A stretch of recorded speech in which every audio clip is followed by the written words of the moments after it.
You know that feeling when you're listening to Japanese and you just know you're missing something?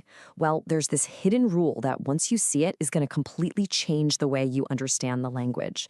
So let's unlock it together. So, have you ever been in that spot where you hear someone use one word for younger sister, like imoto-san, but then the very next person just says imoto? It's not a mistake. It's actually a classic puzzle for learners, and today we're going to solve it. Okay, take a listen to this short exchange. It's from a Japanese listening test. A woman asks, "Is this person with long hair your younger sister?" She says, "Imoto-san." The man replies, "No, that is my older sister." And he says, "Ane." Did you catch that? She uses imoto-san, he uses ane. Let's figure out exactly why. So let's really zero in on what's happening in this dialogue. It seems like such a tiny detail, but trust me, it is the key to everything. So here they are, the two words causing all the confusion, imoto-san and ane. Now, this isn't some random word choice. Oh no. This is a very specific and really important rule in action. So what is this invisible rule? What's going on? Well, it's actually simpler than you think, and it's your key to unlocking a huge part of Japanese social dynamics. And the answer is the inside/outside rule. This concept is absolutely fundamental to Japanese communication, and it goes way beyond just talking about your family.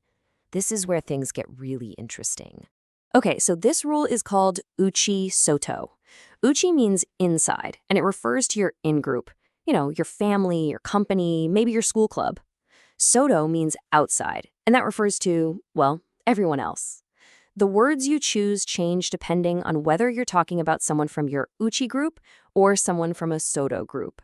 For now, let's just keep it super simple. Think of uchi as your own family, and soto is someone else's family. That one little distinction is what determines the vocabulary you need to use. Now, let's see how this whole uchi-soto rule plays out with the actual words for family members.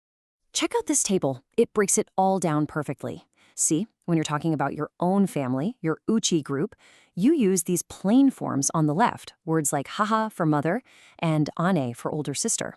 But when you're talking about someone else's family, the soto group, you use the more polite forms on the right, which often have san attached, like okasan and wani-san.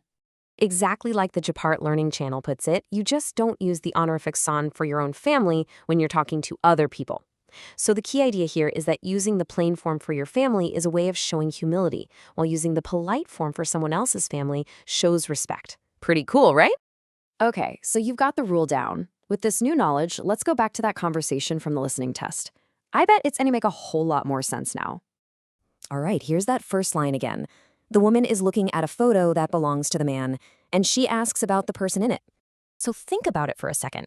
With what we know now, why did she choose the word imoto-san with that polite san on the end? Because she's asking about the man's sister. From her perspective, his sister is part of an outside or soto group.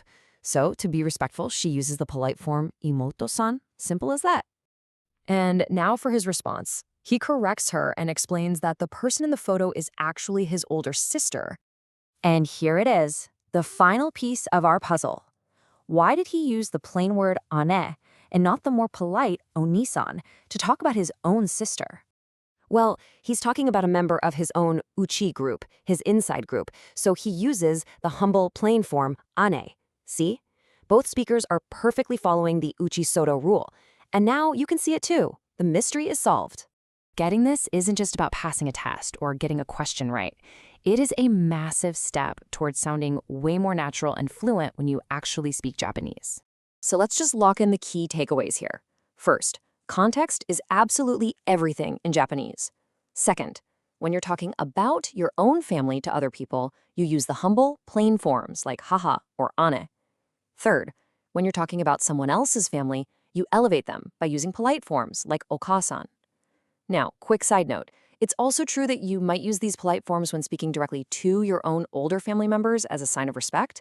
But for listening, the big rule is that uchi-soto distinction. Really getting that is a huge leap forward. Look, I know it might seem a little complicated at first, but once you start listening for it, you're going to hear it everywhere. It'll just click and become second nature. And as our source material says, it's actually pretty simple once you get the hang of it. So, mastering uchi-soto for family is an amazing start. But that same inside/outside logic, it also applies to things like your company versus a client's company, or your school versus another school. It really makes you wonder, doesn't it? Now that you can see this rule, what other invisible social structures are out there, shaping the conversations you hear every single day?